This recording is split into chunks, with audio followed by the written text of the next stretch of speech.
we'll talk about these guys here. These ones are pretty simple when it's like this. The only thing is that the guys are like rotated a bit in terms of like thinking about it. So what I will do in these instances here is still start with what is my known pair right now. So if you can't orient your like thinking, then you can redraw it next to it.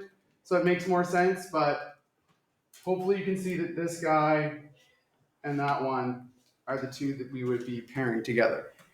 So 5/4 would be my known pair that I can use to get started. Why does all this work? Let's actually go back up for a second. The only reason why I can do this is because of that sentence. I can't do this until they say these triangles are similar. And this is important for a long answer question too. This happens a lot in long answer stuff where they'll go through it and you're like, I don't know where to go with it. We're going to learn a lot of stuff between now and the end of the unit, and you might forget this guy, but it is a super useful part of getting through the long answer. So let's start by trying to find A. So A is on the bigger of the two triangles, and that would pair with 3. So A would go over 3. We would cross multiply 15 divided by 4, something ugly.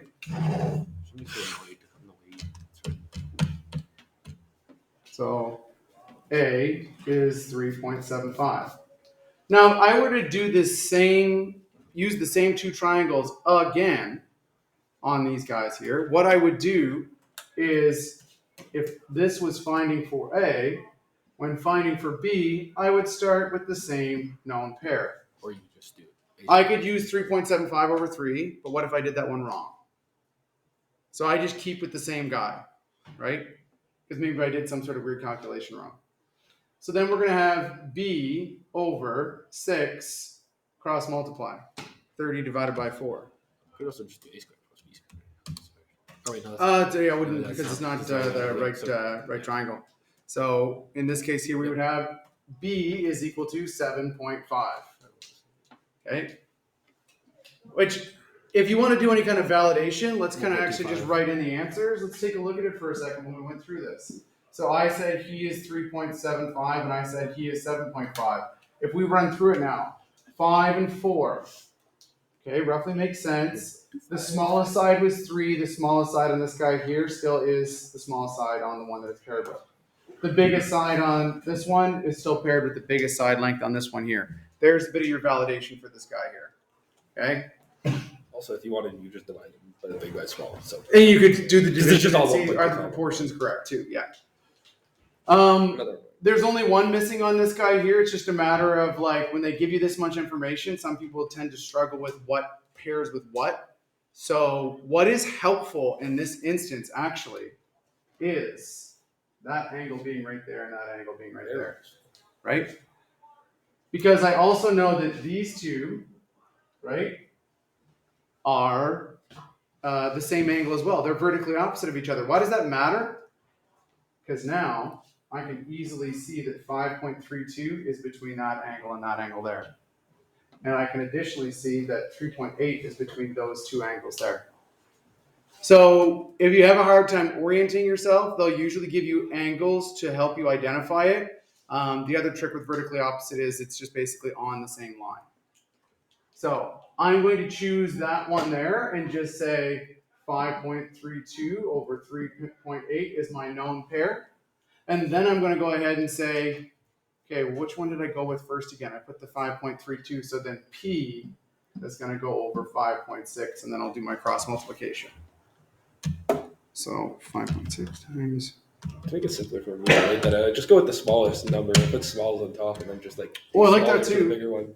I like that too. Because I'm like, why make it harder to read? Well, because on this guy here, you can even like, we know that the like, let's just say the base is the triangles, like the 5.6 and the P. I know that those two are paired together, so like, you know, because the vertically opposite is there. So then we can just look at it and say 5.32 is smaller than 5.88, so that means it's going to go with the 3.8 and not the 4.2, right? But these are pretty simple. This is where it ramps up just a tad, and they've identified one aspect here, which is this. That guy there are the same, and then those two guys are shared right there. So Why is that helpful in this case? It's because I know that they're similar, and I can also use this to maybe like orient myself. Sometimes they may superimpose a triangle on another one, but like not in the same sort of like direction or pattern. Like, you know what I mean? They may fit it in a corner and then it like throws it off a little bit. This is just identifying that they are overlaid and one is just bigger than the other. So if we dive into this guy here, let's first start and try and solve for the x. That's the easiest guy, where we're going to stick to what we've been doing so far. The parts that I'm going to compare right now are going to be the 2.8 and the 5.2, right? I'm looking for the whole length of that larger triangle. So what is known to me? 5.2 pairs with 2.8. So you have to add those together because so far everything we've been doing is just part to whole. So we are going to combine them together. Why is that important in this case? Because I'm looking for the whole length of that, and I'll be pairing it with the whole length of that guy right there. As such, the relationship needs to be part to whole in order for this to work. Does that make sense? Right? Let's say it one more time. And that the reason why I have to go the 5.2 over the 2.8 is because I'm going to be going next with 3.6 over x. This is the whole of that base. This is the whole of that base. So the relationship I set up has to be that way.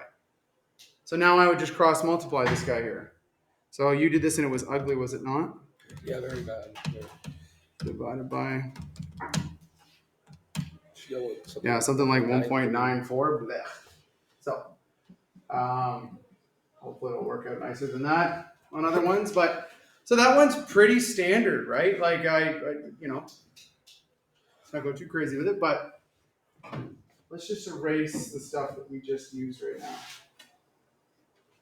And then look at it and say, well, now what if we were just solving for y? What if we were just solving for y right now in this instance? So if I'm solving for y in this case, the problem with it is just that part right there. So you can go through it, right? And set things up the way we did up there, right? We could go still 5.2 over 2.8, but then I'm going to have to go 3 plus y all over 3, and that just looks ugly and seems like a lot more work than it needs to be with the cross multiplication, okay? If you like that way, you're still going to get the right answer. Just like more steps. If you recognize that these are like overlaid triangles, then I can just do a part to part comparison. So in this instance, 2.4 will go over 2.8, and then I can put, well, if 2.4 was the one I put on top, then y will be on top in this case, over 3. You could have gone the other way around. You could have put 2.8 over 2.4 and then 3 over y, but it's whatever you stick with first, make sure you match that together. So now we can just cross multiply. 3 times 2.4 divided by 2.8. And that's going to give me another ugly number. So 2.6, let's just say. Okay. So 2 different variations you can write next to these guys, right? Say, you know, part to part. And then this one here, you can say part over whole. Or you can even write this one as part over part if you want. If that makes more sense, just in terms of the way we're setting it up. Usually you don't write ratios like that, but in this case we can.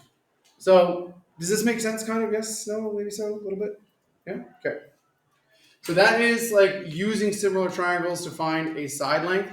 Again, when will this happen? They'll say to you that they are similar, and then you'll have to use this logic to find out some aspect that's missing. So